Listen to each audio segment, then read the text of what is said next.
screenwriting, what I used to do is I would hire the cheapest, worst writer ever to come up with a short film. And he would write like 6 pages. And what would happen is I would get the 6 pages, freak out that it was so bad, and rewrite the entire short film in about 30 minutes.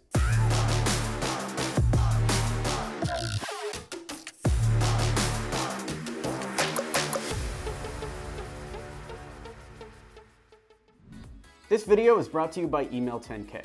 Learn how to book meetings with billion-dollar brands and take your company to the next level at email10k.com.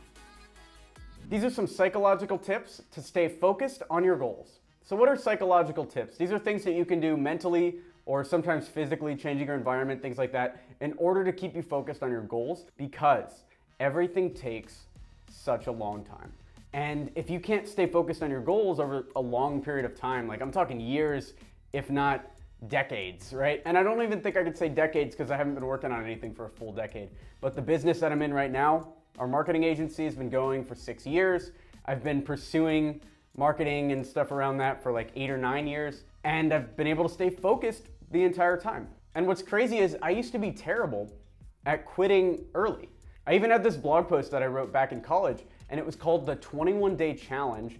And basically, what I had done is I had analyzed when I quit all of my past projects, because I used to have such a problem of writing down a goal and then not being able to fulfill it. And I realized that always around the 21-day mark is when I would burn out and I would stop and I would quit the goal. So the 21-day challenge was meant to boil the goals down into 21-day chunks so that I wouldn't quit. That's how bad of an issue with quitting I had. If I didn't finish a project in 21 days, I would burn out and never touch it again. But that's not useful for business or life or really anything that you want to grow. You're not gonna have a successful relationship in 21 days. You're not gonna have a multi-million-dollar business in 21 days. You might be able to set the base for those things, but you're not gonna be able to sustain them in 21 days. You need to be able to stay focused on your goals in the long term. And I tried everything to fix the not quitting thing. Making long lists, just trying to push through it, grinding, hustling, and yet I would just quit. Nothing was really working no matter what I was trying.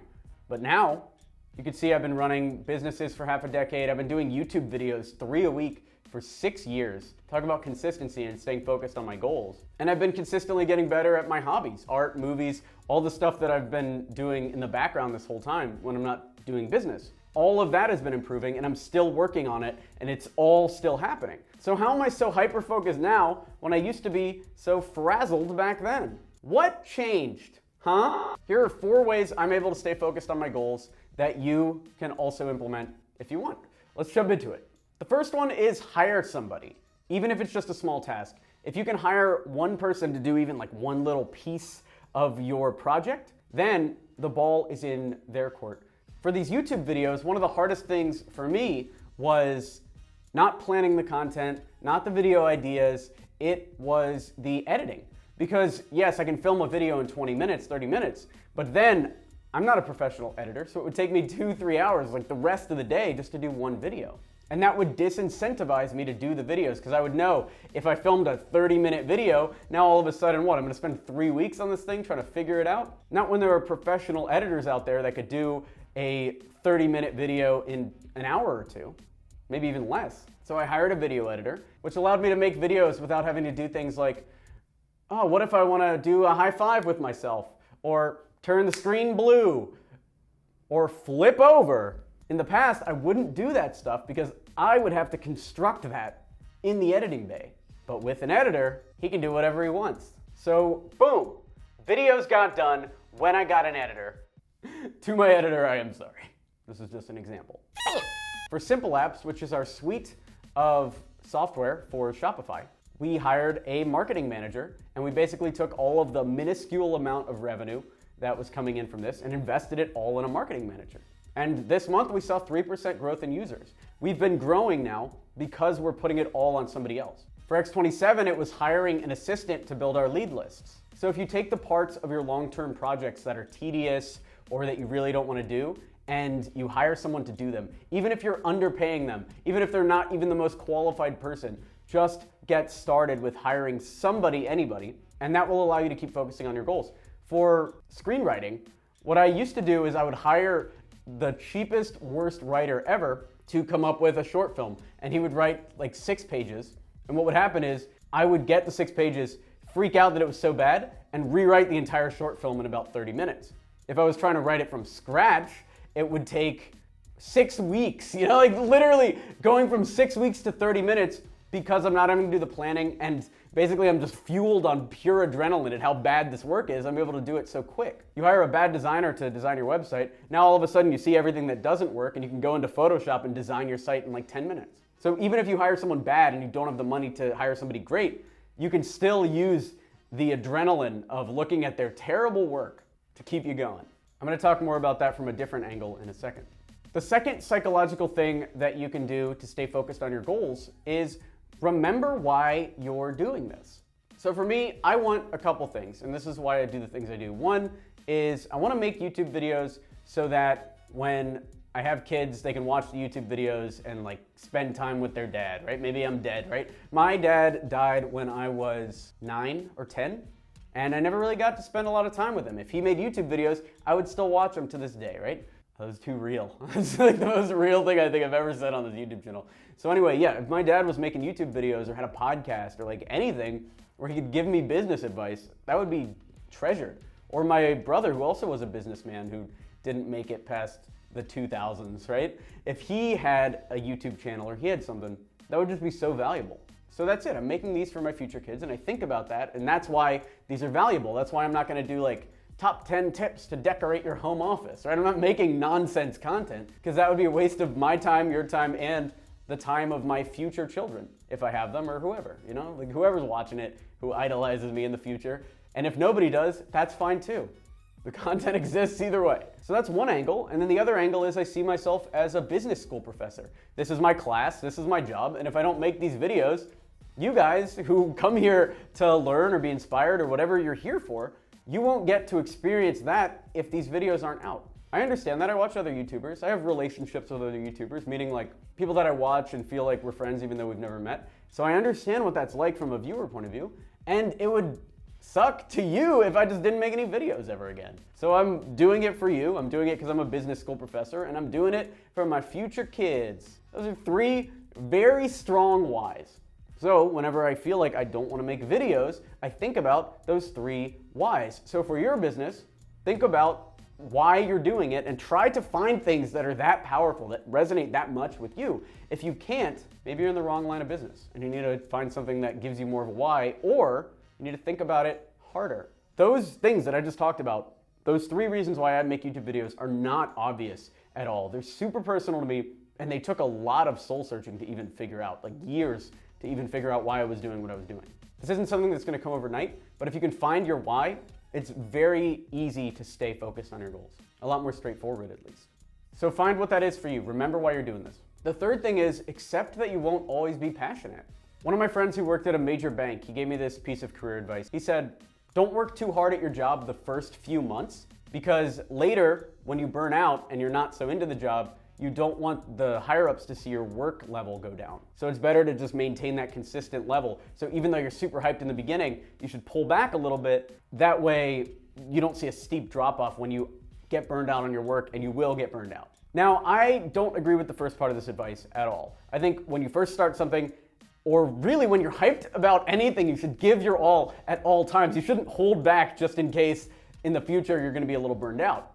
But what I do love about this advice is he assumes that you're not going to be in love with your job every single day, but you're gonna have to go do it. And I'm surprised by how many people don't recognize this in their work. I'm not always jazzed to be an entrepreneur. There's nothing I would rather be doing. I'm not always jazzed to be doing my hobbies, but I do them because I treat everything like it's my job, and if I don't do the job, I'm gonna get fired.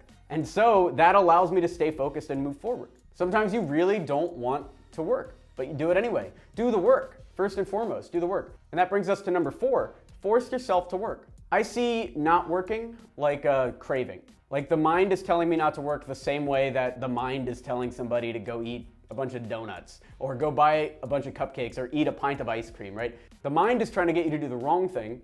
I don't know why, maybe something to do with evolution, but why would evolution try to make you do the wrong thing? It doesn't make any sense. But like, let's say you're in a store and you walk in and you just see the cakes and you're like, oh, I want these cakes. This frosting looks so good. I can just imagine myself eating this whole cake and then passing out for the rest of the day. Or do you walk past it and go and grab some vegetables? The brain wants the cake, but you know to get the vegetables. Just like the brain wants to play Xbox. Does anyone still play Xbox? Just like the brain wants to play Fortnite. There we go. That's modern. Just like the brain wants to play Fortnite, but you know you need to work. And sometimes you just gotta force yourself to do it. That's as simple as that. You wanna stay focused on your goals long term, you need to be working at least every other day, if not every single day. So if you don't wanna work, you have to push yourself to work. You wake up a little sad, drink some caffeine and force yourself to write even for like 15 minutes if you're writing a blog post, or build 15 leads into your lead list and send the cold emails. Like whatever it is, force yourself to do even just a little bit of it when you're super down, and that's that. Because what's crazy is your lack of passion is the same as that sugar craving. Your mind is tricking you. You think that you'd be better off not working today, but actually you'd be happier if you did work today. And so you don't work and then you feel sad, and then the next day you are so sad that you don't work and then you feel sadder, and pretty soon it snowballs and now you're depressed and you've gained 40 pounds and you're eating nothing but goldfish crackers sitting on the couch, but you're not able to get off the couch and you just sleep on the couch for weeks at a time. That's not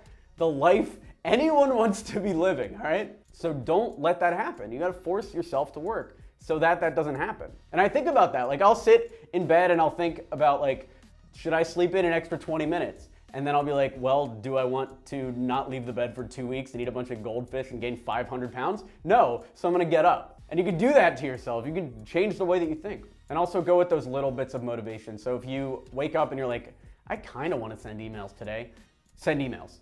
That's as strong as that feeling is gonna get, especially when you're new. So you kinda wanna send emails, you sit down to start sending cold emails like we talk about in Email 10K. And as you go through it, you're gonna get hyped and you're gonna do a lot more emails than you thought. So listen to those little chimes in your head of passion. Those little bits of motivation turn into giant motivators once you start working. And some days you might have to pound coffee and only do 15 minutes of work. That's fine too. But at least you did the 15 minutes. And the next day you'll do 20. It'll get easier every time. And even if you just do 15 minutes a day, you're still doing more than the average person. You're working on your dream for 15 minutes a day, like it's your job. Most people don't even work on their dreams at all, or if they do, it might be 2 hours every 3 years. You know, like you're still ahead of them doing 15 minutes a day. And that's the other thing. How does your time turn into money, right? The other thing I'll do is, if I really want to play video games, I will think a thought like, is it okay if I play an hour of video games if that means I make $10 million less when I'm 65? Because I could try to set the stage here to make a bunch of money, or I could try to get to the next level in World of Warcraft, or whatever it is. And yeah, on your days off or whatever, play games. But if you're supposed to be working, if these are your work hours, you're working. And that's it. There's no other excuse. If you were a barista at Starbucks, you wouldn't just like not work for 2 hours. No, you're getting paid every second. So why would you give more respect to being a barista at Starbucks than you would to working on your dreams? It doesn't make any sense. It's almost like you want to be the barista more than you want to work on your dreams. And if that's you, that's okay, but like, what are you even doing on this channel? I thought you wanted to be an entrepreneur. I thought you wanted to be an entrepreneur is all. Do you?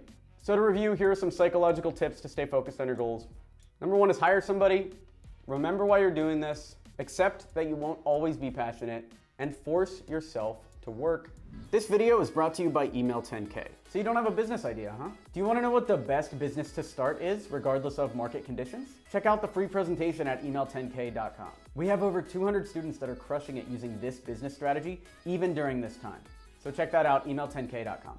Thanks for watching. If you want to start a business, check out email10k.com. Subscribe for more content like this. Check out our past videos, all about sales motivation, how to be your best self, how to start a business, etc. We've got hundreds of videos on this channel that you can check out. Like this video to encourage this type of content. Leave a comment down below. What did you think of this video? Is this the type of content that you want to see? Did you get value from this? Thanks for watching. I'm Alex Berman.